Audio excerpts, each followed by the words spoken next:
Your sisters don't die at 31. They're meant to be there for the rest of your life.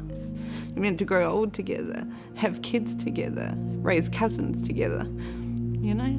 We're supposed to look after our parents together, you know?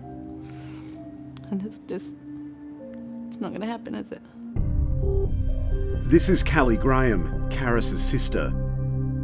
In 2017, the 31-year-old was jailed over unpaid fines and sent to Melaleuca, a women's prison in Perth, where Aspen Medical was contracted to provide medical care. Callie was coming off heroin and had been prescribed anti-seizure medication. Her cellmate remembers her arrival.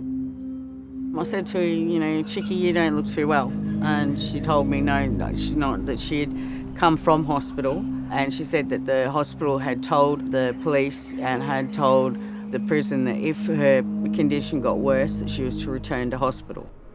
After requesting but never receiving her anti-seizure medication, Callie began convulsing and went into cardiac arrest. Her cellmate pressed the call button for help, triggering a code red.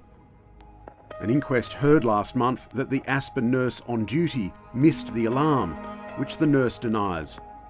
By the time the nurse arrived with a resuscitation kit, Callie's cellmate, a former emergency nurse, was already performing CPR. I opened up the resus kit. There was no oxygen in the tank. This is meant to be a brand new bag.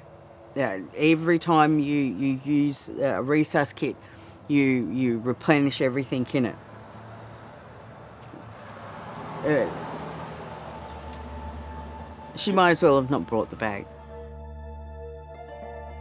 There was an 8-minute delay while the nurse ran back for another oxygen tank. Doctors would later tell the court this delay may not have been the cause of her death, although one added, it is not excusable to have an empty oxygen cell. Obviously they weren't doing their checks, they weren't following through with the protocol that they were supposed to. When you work in a hospital or anything, you're instructed to do the same things, which is you check your lines, you check your supplies. Those checks are done for a reason, so things like this don't happen. The whole process of saving my sister's life just took too long. The failure of Aspen Medical to properly check its emergency kits was not a new one. 3 years earlier, Australia's Department of Defence complained that the company had not checked a resuscitation kit at a military base.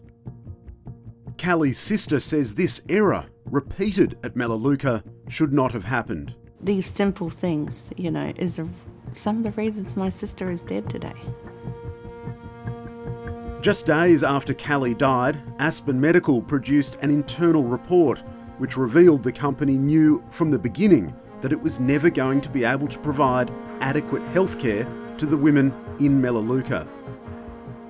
The draft document explicitly admitted Aspen Medical's reduced staffing posed a highly significant clinical risk, creating the potential for a near-miss catastrophe or death in custody due to lack of doctor cover. It's just not right, to take risks like that, with people's lives. These are, mums and sisters and children and, it's not okay. This was the same company that, without public tender, was trusted by the federal government to handle much of Australia's pandemic healthcare. Aspen Medical declined to comment about its work in Melaleuca because of the ongoing inquest, but says its thoughts are with Callie's family and friends.